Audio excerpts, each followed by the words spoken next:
O Ari também falando assim, não é melhor o Lula e o Alckmin não tomarem não, porque eles vão melhorar, vão ficar mais 30 anos aí no poder. Sempre, essa sabedoria é um negócio que não tem preço. Eli Vieira, você estava calado esse tempo todo aí, só observando e aprendendo, porque aqui a gente aprende, todo mundo, todo dia, né, sobre exploração onshore. Não sei nem se você sabia que tinha exploração onshore, mas eu quero que você explore um outro tema. Mas antes de você explorar esse outro tema, eu quero que você assista esse vídeo ontem, que foi aí capturado pelo Metrópolis, e eu faço questão aqui de sempre dar o crédito, né? A gente aqui, diferentemente até de outros canais, e às vezes até o Metrópolis, difícil o Metrópolis dar crédito para alguém, mas eu dou, não tem problema não. Aqui, bom jornalismo, a gente sempre dá o crédito aqui. E pegaram ali o trecho importante do Lula, no áudio aberto, chamando o Alexandre de Moraes para um café, é isso mesmo? Vamos assistir.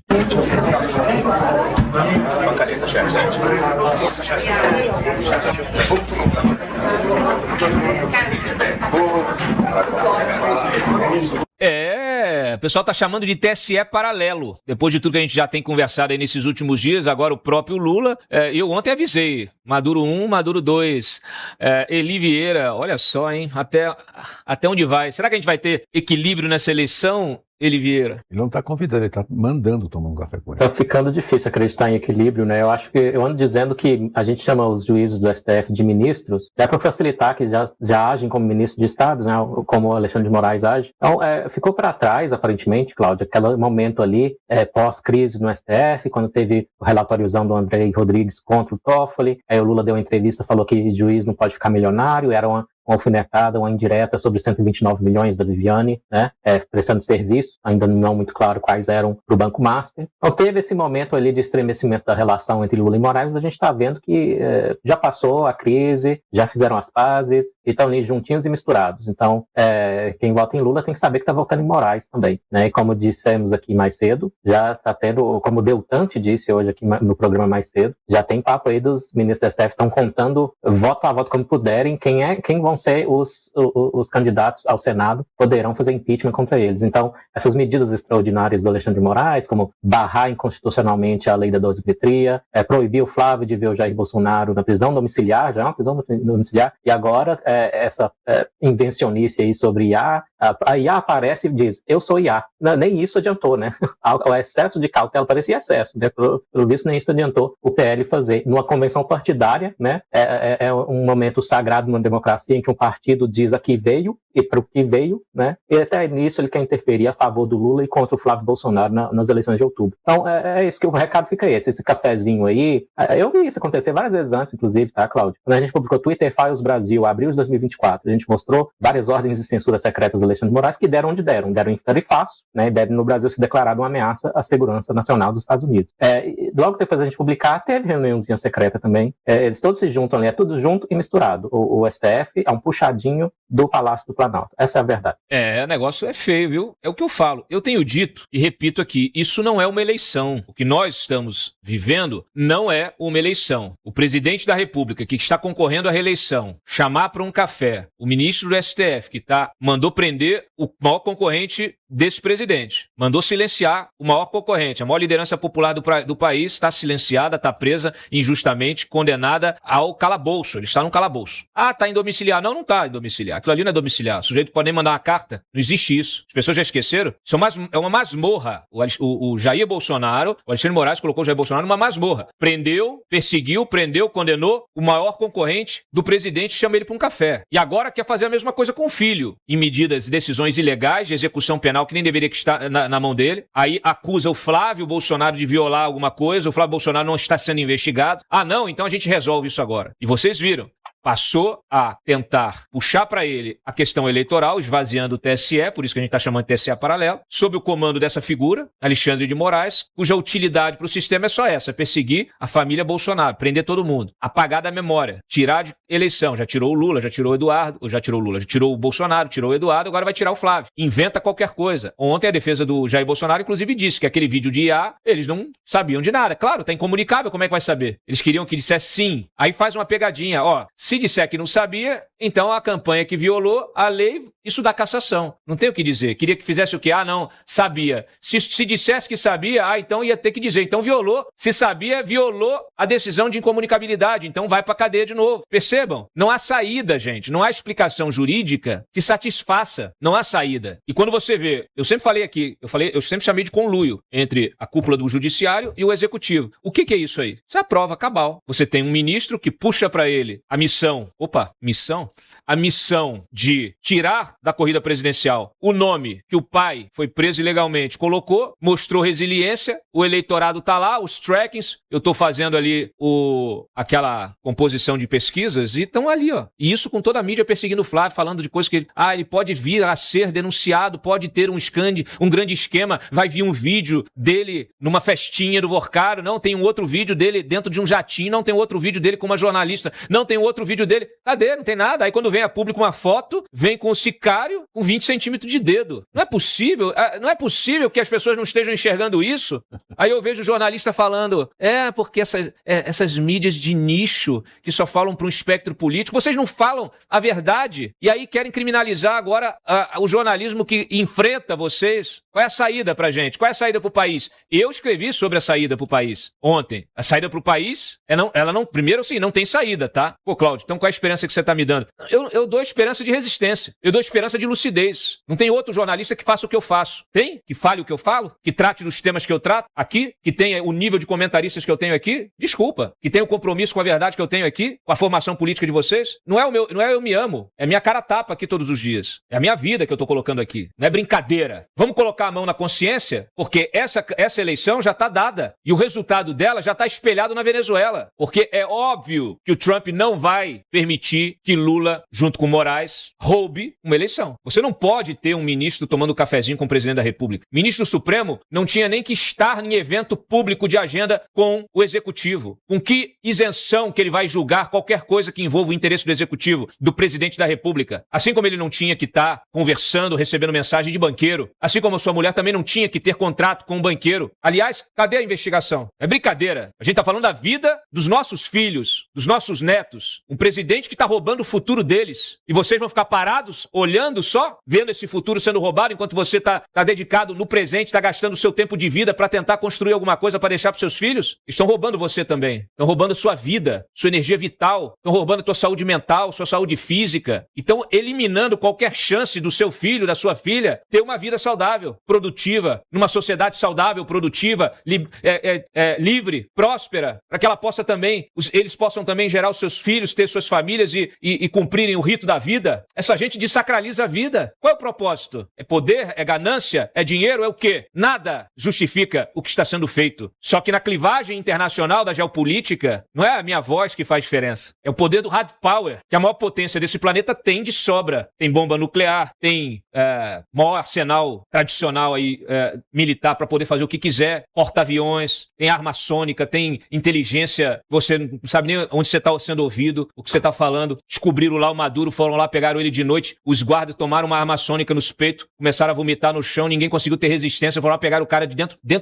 lá do bunker dele. O que vocês acham que vai acontecer? Eu me pergunto se essa ambição, ela tá cegando até o óbvio, seus irresponsáveis. Vocês acham que vão escapar? Vocês já entraram no cenário, vocês estão já monitorados ali, vocês estão no cenário, vocês estão no cenário de guerra. Vocês acham que nós estamos vivendo o quê? Atos preparatórios de uma guerra. A guerra hoje se dá de várias formas. Ela se dá na economia, ela já está acontecendo. Ela se dá em todos os planos. Não é mais o conflito tradicional. Vocês já são alvos da gestão de Donald Trump. Porque ele tem interesse no Brasil, é óbvio.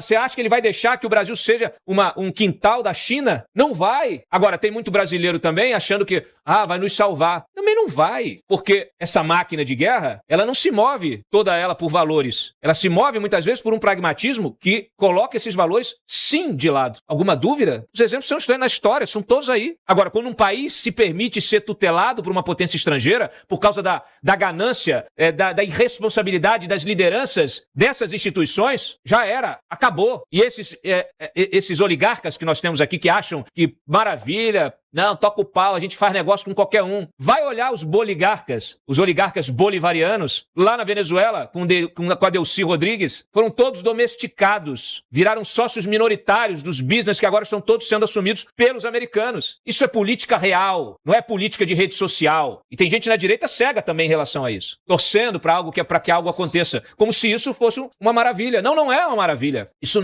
só vai demonstrar a nossa incompetência. Nós merecemos ser tutelados porque nós não conseguimos resolver nossos próprios problemas. Ari Alcântara.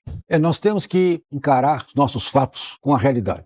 A gente vem entregando a nossa produtividade, a nossa produção há muito tempo. A gente vem conseguindo superar certos fatos. Caso, por exemplo, desse poço de petróleo, nosso desenvolvimento agrário, enfim, a gente consegue alguma coisa. Mas nós estamos entregando cada vez mais a nossa economia a uma economia tutelada, como disse. Se o Brasil não assumir as suas responsabilidades internas, não resolver os seus problemas, o Brasil não terá voz para impedir ser comandado. O Brasil precisa comandar a si próprio, comandar internamente, produzir economia aqui. Nós precisamos produzir isso. Mas eu acho que nós temos um futuro. E sabe como é o futuro que eu acho? Que nós temos 2 meses para decidir, mais de 70% de votos no Flávio. É isto que nós precisamos. Mostrar que nós temos uma nação, mostrar que nós sabemos o caminho que queremos, que nós não podemos aceitar essas sandices, essas farsas que estão tentando nos impor, que estão tentando nos mentir. Não podemos aceitar isso. O Cláudio colocou em relação ao Trump e os Estados Unidos. Os Estados Unidos estão dando um cavalo de pau na sua economia, mudando todo um conjunto de atitudes. Começaram com o tarifaço. Ontem o Kevin Warsh fez uma mudança só no discurso do Fed, que levou hoje o JP Morgan a fazer uma carta patética. Ou seja, ele está mexendo no dólar. Ontem, os países do Oriente Médio,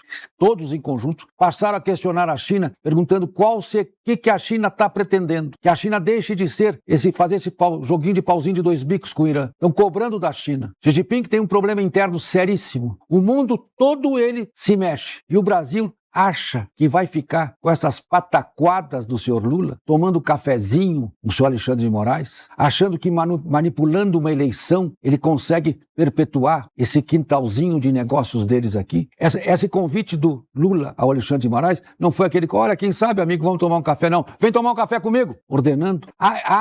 Ele acha que ele tem alguma capacidade política disso? Não tem. Sabe quem tem a capacidade política? Se nós, brasileiros, se nós mostrarmos que temos uma unidade, que nós queremos caminhar num caminho de prosperidade, nós podemos reverter isso em muito curto prazo. Nós temos os instrumentos. Está aí a Faria Lima disposta a abrir capital, fazer o mercado de capitais evoluir. Nós temos gente capaz de produzir petróleo, minério, tecnologia. Nós podemos fazer, se nós conseguirmos resolver a questão energética, de detalhes simples de burocracia, de sermos um centro de data centers. Nós podemos dar um salto para o futuro fantástico, multiplicar a economia, crescimento de 10% ao ano durante muitos anos, que nós temos gente, capacidade disso, terra e tudo. Agora, nós vamos entregar isto, mas não é entregar para os americanos, nada, é entregar para terceiros especuladores. Gente, tá aqui o Cláudio, colocou a indignação dele perfeita. Eu, já chegando aos meus 80 anos, digo, tenho esperança, acho que tem jeito, acho que meus netos vão ver o Brasil, porque eu vi os últimos 70 anos, erramos muito, mas nós temos conserto.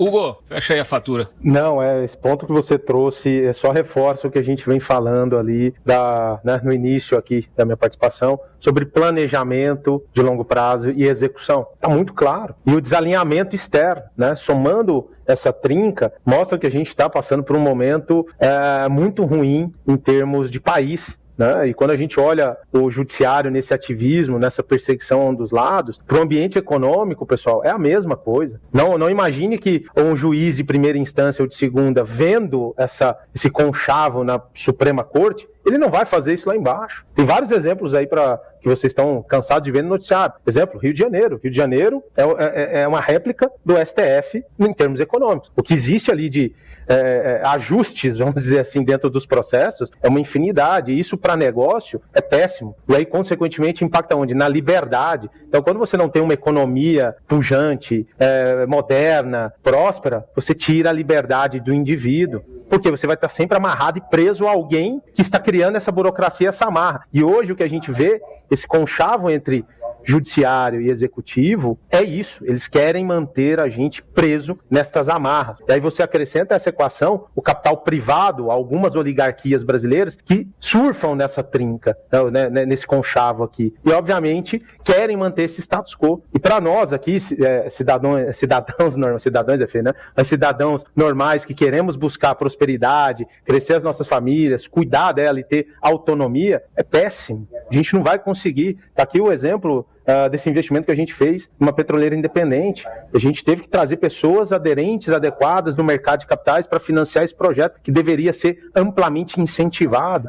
Mas a burocracia desincentiva. Por quê? Uma estatal forte como a Petrobras, na mão deles, não quer petroleiras independentes. Jamais, não quer. Ela quer, inclusive, tomar de volta. Quer pegar de volta esses pequenos campos, que para ela não faz o menor sentido, mas por quê? Porque ela cria cabide de emprego e joga um monte de gente ali dentro e mantém esse sistema funcionando. Então a gente precisa mudar essa cabeça. A gente precisa mudar essa cabeça. Senão vai ficar condenado. E aí são mais 1, 2, 3, 4 gerações. E infelizmente, né, eu já estou com meus 43 anos, pode parecer um pouco mais, mas aí eu não vou conseguir ver esse caminho da prosperidade sendo entregue. Então a gente tem uma chance enorme de fazer isso em outubro agora, e depois a gente resolve as nossas diferenças lá na frente, mas a gente precisa urgentemente mudar esse caminho do Brasil. Se não mudar, pessoal, estamos condenados sim a virar uma Venezuela, uma Argentina que estava num caminho igualzinho da Venezuela, se não fosse um Milei voltar, ia para esse caminho, e ali é um país muito menor, e aí não tinha solução.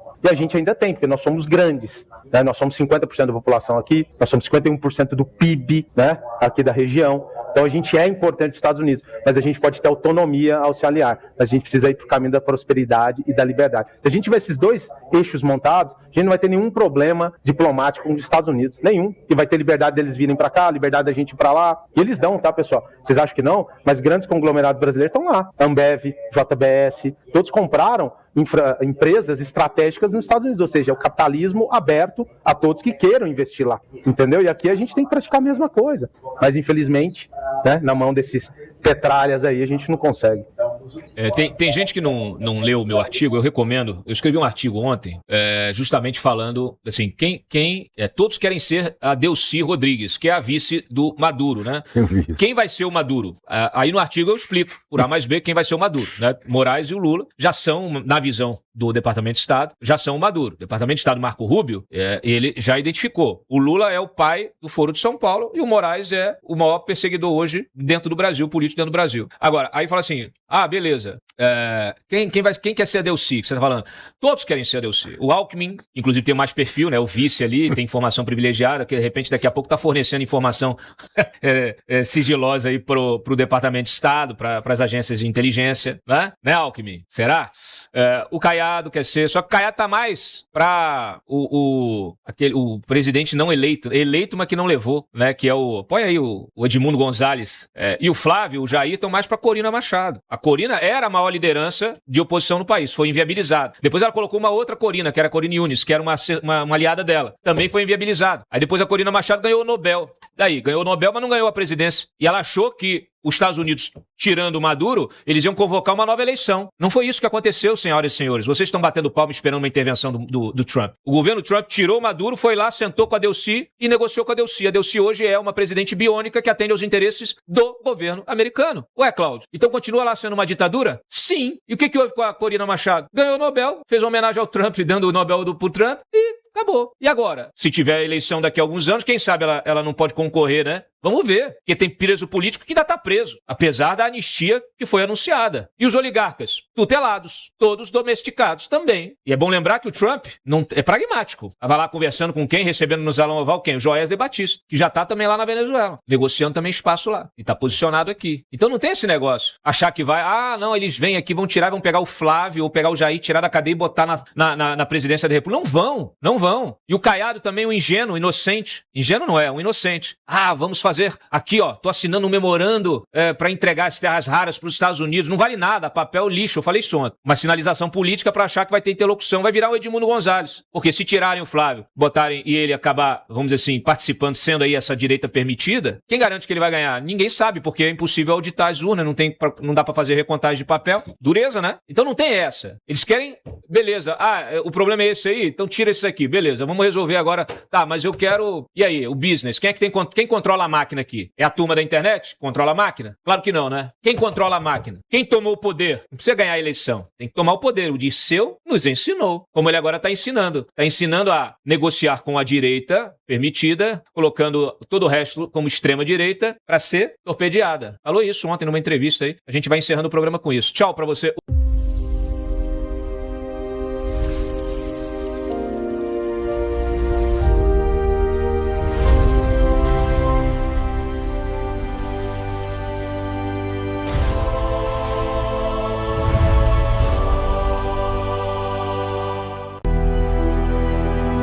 Experience the future. The world's leading displays,